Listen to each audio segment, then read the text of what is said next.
জুলাইয়ের মধ্যে জুলাই সনদ চূড়ান্ত করতে চায় জাতীয় ঐকমত্য কমিশন। ঢাকা সহ সারা দেশে বৃষ্টির আভাস। সোহরাওয়ার্দী উদ্যানে জামায়াত নেতাকর্মীদের ঢল। 5ই আগস্ট সব ব্যাংক বন্ধ। ফাইনালে হেরে শিরোপা হাতছাড়া রংপুরের। আসসালামু আলাইকুম। বাড নিউজ 24-এ আপনাদের সবাইকে স্বাগত জানাচ্ছি।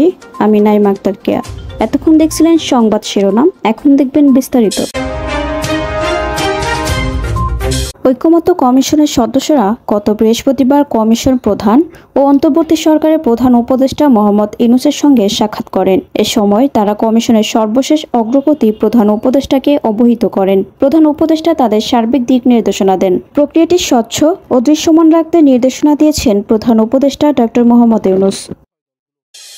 আজ ঢাকা সহ দেশের বিভিন্ন অঞ্চলে বৃষ্টি অথবা বজ্রবৃষ্টি হতে পারে বলে জানিয়েছে আবহাওয়া অধিদপ্তর। সেই সঙ্গে দিনের তাপমাত্রা সামান্য বৃদ্ধি পেতে পারে। শনিবার 19 জুলাই সকাল 6টা থেকে পরবর্তী 24 ঘন্টার পূর্বাভাসে এই তথ্য জানানো হয়। এতে বলা হয় ঢাকার আকাশ আজ অস্থায়ীভাবে মেঘলা থাকতে পারে, সেই সঙ্গে হতে পারে হালকা বৃষ্টি। এছাড়া দিনের তাপমাত্রা সামান্য বৃদ্ধি পেতে পারে। এদিকে সবশেষ সারা দেশে 24 ঘন্টার পূর্বাভাসে বলা হয়েছে আজ রংপুর, ময়মনসিংহ, চট্টগ্রাম ও সিলেট বিভাগের অনেক জায়গায় এবং রাজশাহী, ঢাকা, খুলনা ও বরিশাল বিভাগের কিছু কিছু জায়গায় অস্থায়ীভাবে দমকা হাওয়া সহ হালকা থেকে মাঝারি ধরনের বৃষ্টি অথবা বজ্রবৃষ্টি হতে পারে। সেই সঙ্গে রংপুর, ময়মনসিংহ, চট্টগ্রাম ও সিলেট বিভাগের কোথাও কোথাও মাঝারি ধরনের ভারী থেকে ভারী বর্ষণ হতে পারে। সারা দেশে দিনের তাপমাত্রা সামান্য বৃদ্ধি পেতে পারে এবং রাতের তাপমাত্রা প্রায় অপরিবর্তিত থাকতে পারে বলে জানিয়েছে আবহাওয়া অফিস।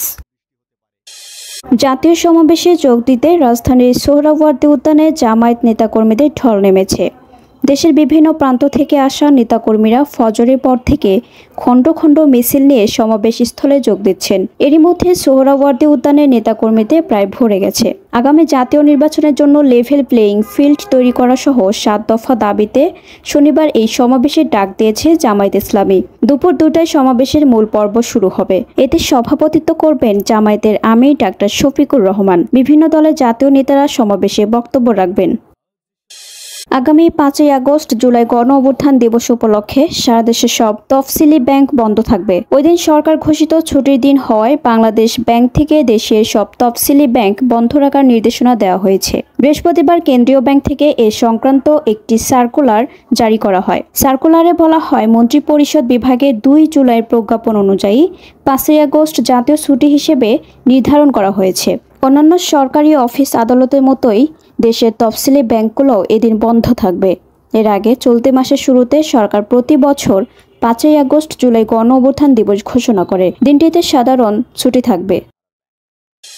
টানা 3 জয়ে ফাইনালে পা রেখেছিল রংপুর রাইডার্স। প্রত্যাশা ছিল টানা দ্বিতীয়বারের মতো গ্লোবাল সুপার লিগে জিএসএল শিরোপা জেতার, কিন্তু ফ্র্যাঞ্চাইজি লিগের চ্যাম্পিয়নদের বিশ্বকাপ খাত টুর্নামেন্টের ফাইনালে তাদের 32 রানে হারিয়ে শিরোপা জিতেছে গায়না অ্যামাজন ওয়ারিয়র্স।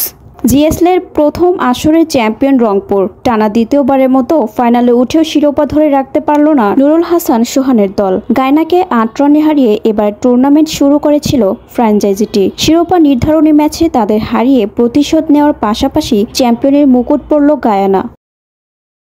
এতক্ষণ আমাদের সাথে থাকার জন্য আপনাদের সবাইকে ধন্যবাদ। পরবর্তী সংবাদ দেখার জন্য আমন্ত্রণ এবং সাবস্ক্রাইব করে বাড নিউজের পাশে থাকুন।